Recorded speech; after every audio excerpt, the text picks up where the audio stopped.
Afternoon and good evening, and wherever you are in this crazy world. Welcome to another episode in the soft and system side to sales, where myself, my good friend Jason, we talk about all the different elements of the sales mechanism, not process, because there's many processes within sales, and then there's also considerations on the soft touch points and how you can bring buyers along a journey and an experience to get to sale. So today we're talking about all the different challenges that you need to navigate in a cutthroat environment. So see you all in a few minutes.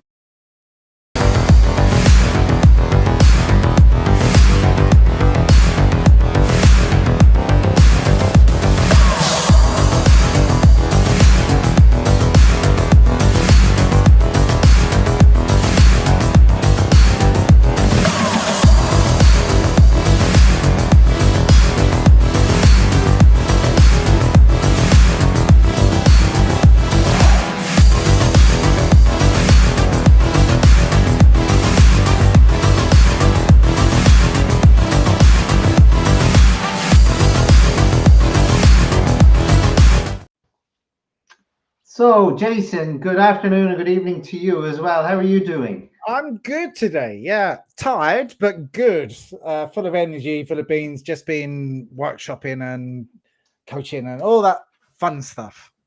Brilliant. So, how about yourself? Brilliant, Jason. Living the dream, as we Living always the say. dream. Living the dream. And all great. Did a lovely run today. I know we were just talking about running and all the challenges that come with that. Yeah. And today we're talking about challenges, and we're talking about the like everybody. Before we start, Jason, I'd like to just set the tone again. And I've had recent conversations with people.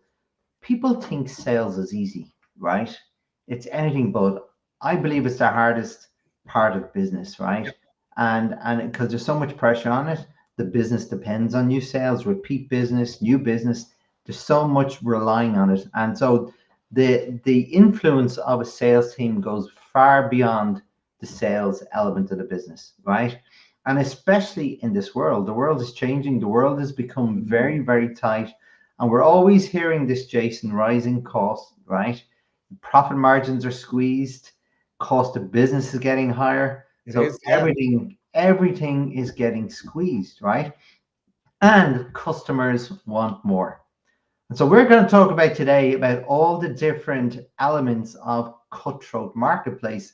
So what I'd like to do, Jason, with this session is let's just brainstorm some of Yep. the issues, the challenges that people are facing, and then maybe we'll talk about some of the ideas that we can navigate and we can overcome these challenges, right? Mm. So if I was to ask you, what would be your top three? Oh God, there's so many different ones. Like I think you mentioned being in a competitive market. And it is a competitive market. Whatever vertical that you're in, there's someone else doing it already. Mhm. So, what can you do specifically to get that competitive edge and make yourself different or difference from anyone else? And I think that comes down, okay, that comes down with the company, yeah, but then that comes down with you. And some sales professionals are better than others, but what do they do specifically? I think they challenge the market, but they also make them stand out different. And I think that's part of your personal brand.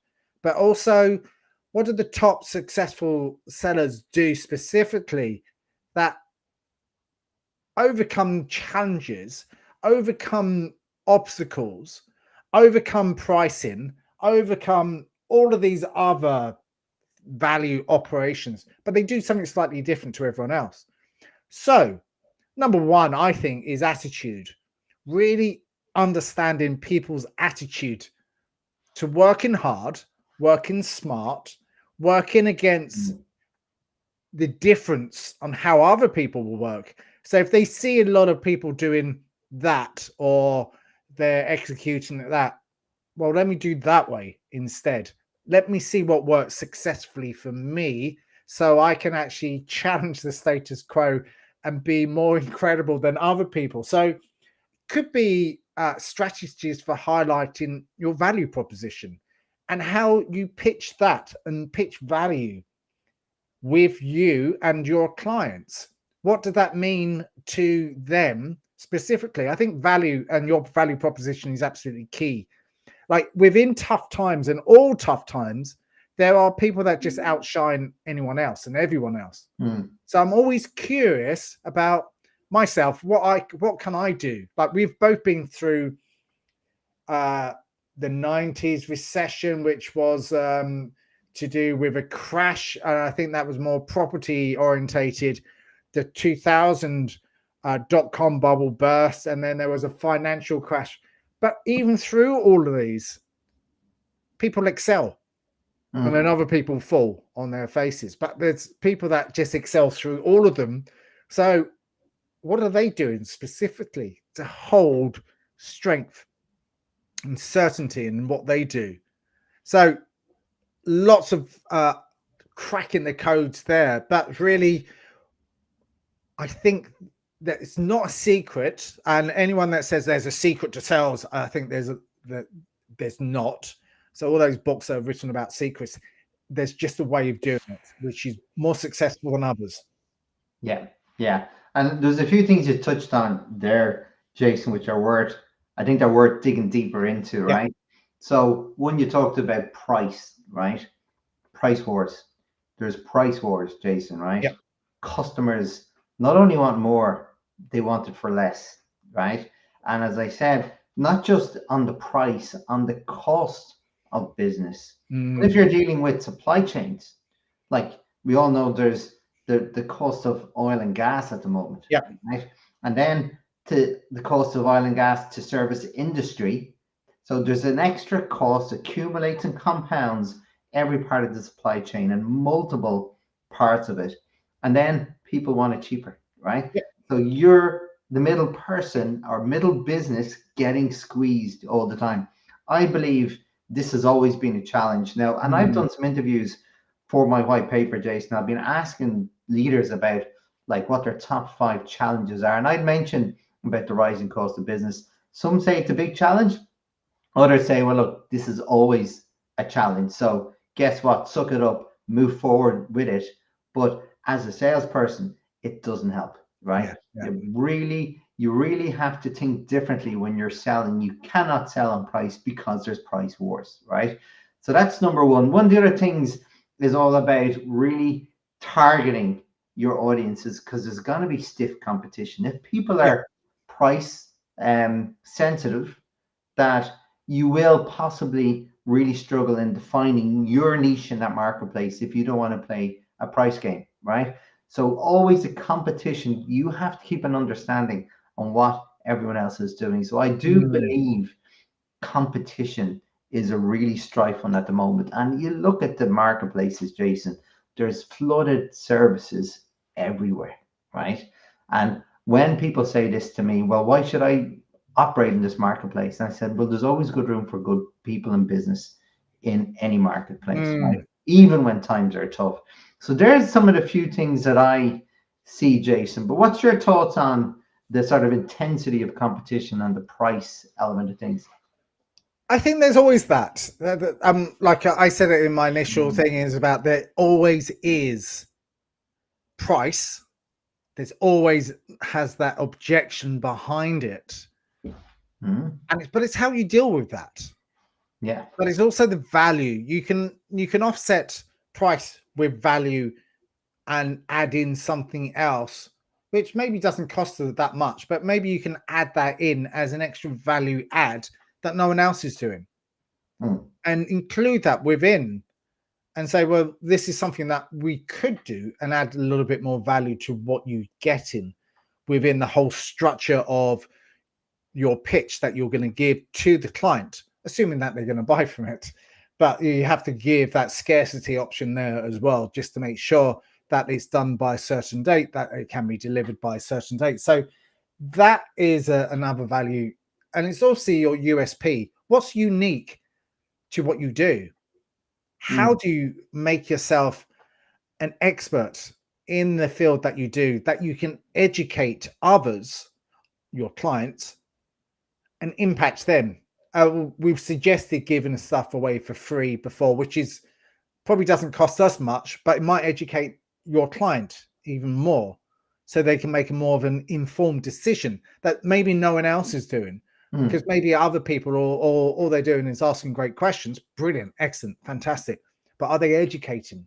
Are they really going, well, from my experience of working in your vertical before, educate, this is what other people have found, and you can, the more you can educate them and find their specific challenges based on historical data and historical testimonials from previous clients within that vertical. So as an example, if you're dealing in recruitment mm, and you've been dealing in a specific recruitment in retail or tech, you know that industry really well. So you know the challenges and opportunities within that area to be better than others.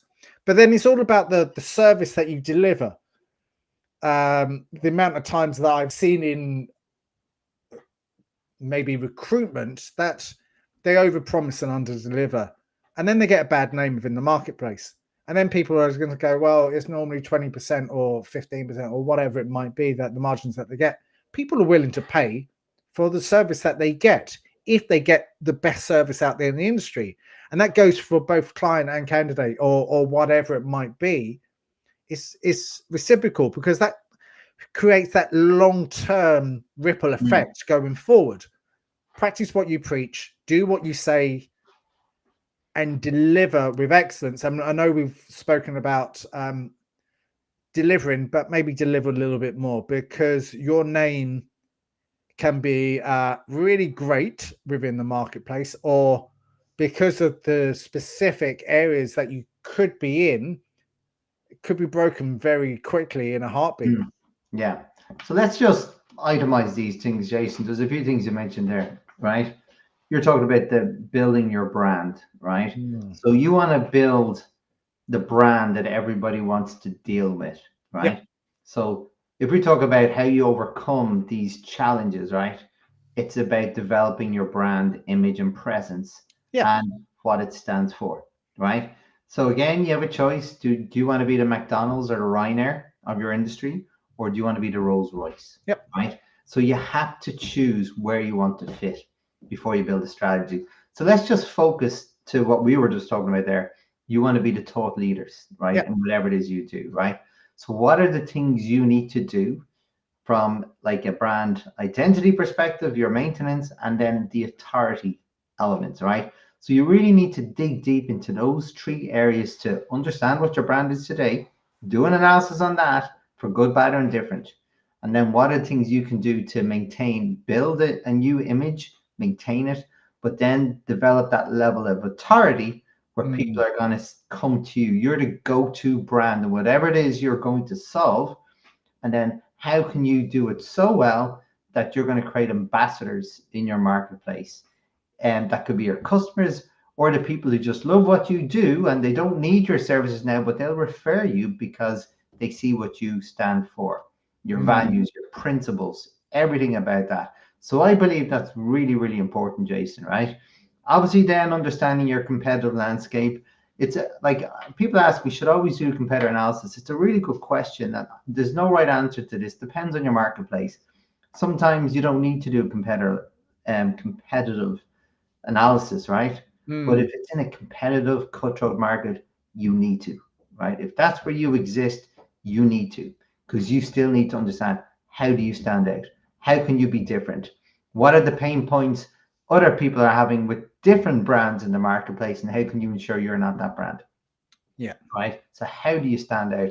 The other thing, Jason, that's always really important for me, this is behind the scenes in sales, right?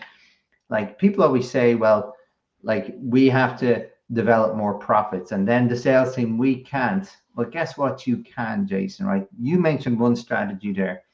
You can maybe charge a few percent more in price, but offer that few percent to the power or multiply by 10 in value Mm-hmm. for very little cost from yourself, but it means everything to your customers, right? Or your audience, your marketplace, right? I believe that's very powerful. The other thing, Jason, you could do is how can I get 5% more traction in my marketplace, right? So yeah, knock on doors, whatever way you generate leads, Mhm. right? But then how can you reduce the cost of business and the cost of sales by another few percent, right? And if you do any sort of lean operational excellence stuff, you could get a lot more than just a few percent.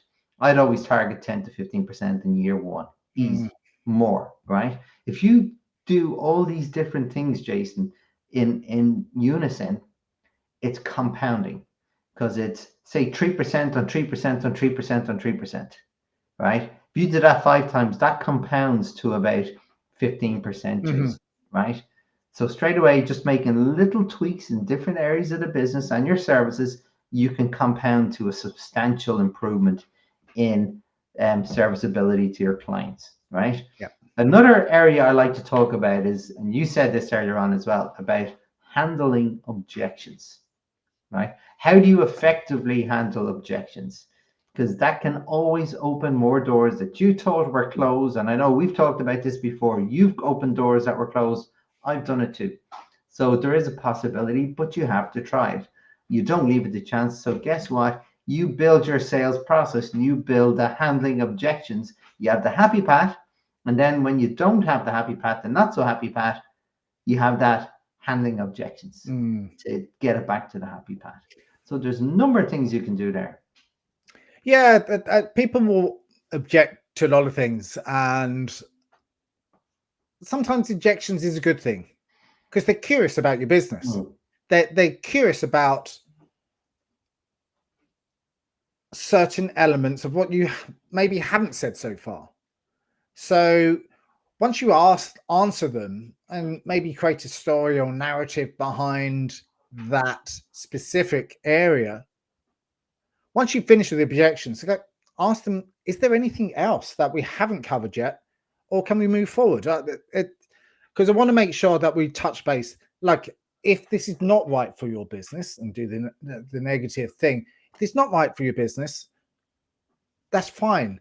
But we can move on. Is anything else that you might not be happy with this, or might not be happy with the service that we're delivering to you or delivered to you, or whatever it might be? So you have to cover all the bases, but you have to cover the negative sides of things as well to make sure that they're all ironed out, and make sure that there's nothing else for any other objections that they might have built up. But you have to just cover all the bases and make sure that you're fluid with them. Hopefully, your testimonials about your business and your testimonials about case studies and all of that. But you did mention something else when you were speaking. I think as a group and as a business, depending on how many employees that you have, it's good to do the price competitor analysis and find out where they are. But as a salesperson, individual salespeople, and then maybe ourselves as an individual contributors, as a solo entrepreneurs, we still have to do it for ourselves. So as a salesperson, an individual salesperson, I think that's a must in your personal brand, is to read up on the market and where the market actually is and where your competitors actually Mm. are and what they're doing. Okay, don't solely focus on them, but just understand and educate yourself on where they actually are, whether there's 2 or 3 nearest competitors to you that might do something similar to you. But as we always say, it might be a square peg in a round hole, because they might not be exactly the same as you, because of where you see yourself as your unique selling points to the marketplace. But you have to still educate yourself on a regular basis. And I think that's due to our own strategy. But that gives us our personal brand, and keep on moving forward with how we view the marketplace and how we're seen in the marketplace, Yeah. and how we're perceived in the marketplace. Yeah. That's all about building market intelligence, the Yeah. different levels of market intelligence. That could be the trading economy, your customers, their wants, your competitor analysis, what's happening globally, locally. There's so many different things, Jason, that you can do to stay ahead of the curve. And I believe if you do very, very specific and smart market intelligence, you can actually predict what's going to happen next within Mhm. reason, right? And you can see the trends and patterns over months. So you should be very in a great position to be very reactive, right? Other things I like to think about, Jason, right? I always talk about in this world and on a business level now, right? The two key principles of business now are protection and adaptation, right? Mhm. And I think that's even more important for sales, right? Because you want to protect your current customers, right? Mhm. Protect them like a fort would protect everything and the people inside. You have to fence them. And you only do that, Jason, by offering them an amazing service, right? It's not just the price. And if you're very clever, very smart, and it's authentic, and you build these really strong relationships with your current Mhm. set of customers, they won't even entertain the knocking the doors, right? You're playing in their playground so much that they're not even going to entertain. And then on the adaptation side is you need to understand this is where market intelligence feeds in. How do you adapt? How do you adapt to ever changing needs to your clients and be ahead of the curve? Mhm. Be one step ahead of the competition all the time. So those two principles for me, not just for business, for sales, protection and adaptation. That's a good point, actually. And you keep having to drive forward within that. And something an interesting point about winning and still retaining clients and all of that, but keeping it's probably a point that maybe for another discussion about keeping our team motivated without burnout, which is another core area. But I don't think we're going to get there today. But that's another time, but just keep them highly driven, highly motivated, and highly engaged at what they do and have that right attitude all the way Mhm. through. But I think that's down to the senior leaders. It's down to how they're motivated as well. And I know we covered that a little bit in the stage. So something that I always like to do is get those intrinsic motivators done right, helping people to get the right attitude within what they do, helping them to find out really what clearly their drive and their purpose. Something that I'd love to install within salespeople.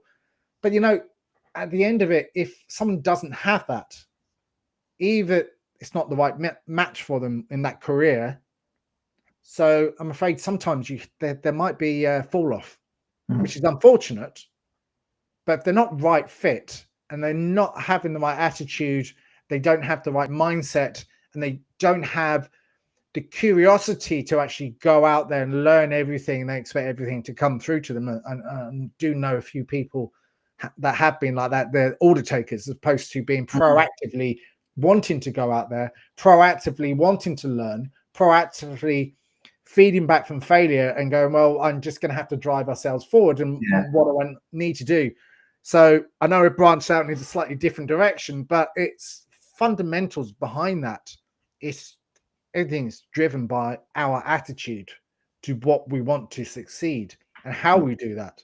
And it's Yeah. probably back to my original point when we started. Yeah. And it's all about really keeping updated with ever evolving needs and changes and iterate as fast as possible and be flexible and dynamic to all those changes, Jason. Like you cannot, I always say in business, and again, so relevant to sales too, there's no such thing as standing still anymore, Yeah. right? You're either moving forward or moving backwards. Because if you're standing still, you are moving backwards. You will be left behind. You Mm. have to keep moving forward, no matter how difficult and whatever you need to do. It's not just revolution; it's evolution now, Jason. Right? But you have to iterate, and you should be looking at your teams on a weekly, monthly, and quarterly basis at the different levels, helicopter down on the ground views, the cascade, and making sure everybody's evolving and changing with what the business, the teams, as you pointed out, and your customers' needs. Yeah. So on that note, Jason, I think we're coming up on time, right? As we always do, we can talk so long on these subjects because Yeah. we could do whatever the thing, every point we sit there, we could spend a long time because we trained this to teams, Jason, right? Yeah. We spend detail on it. So this is only really like touching the surface of everything. So this is something we possibly can continue on, I right? think so. Yeah, And definitely. if I was to say one final Mm. comment, what would you say? I mean, not 1.5, not 1.7, not 2, just 1. Oh God, I think having something unique, being unique within the marketplace. I'm going to keep it as that. Be your unique you. Yeah, yeah. That's your USPs. Be you, be authentically you. What I'm going to compliment to that is be the best friends to your customers. Yep, there's probably a book in there as well. I think so. And on that note, thanks everyone for listening, for tuning in. If you have any questions, please get in touch with myself or Jason. We'd be delighted to answer any questions you have. And in the meantime, we wish to see you again on another session and have a great day.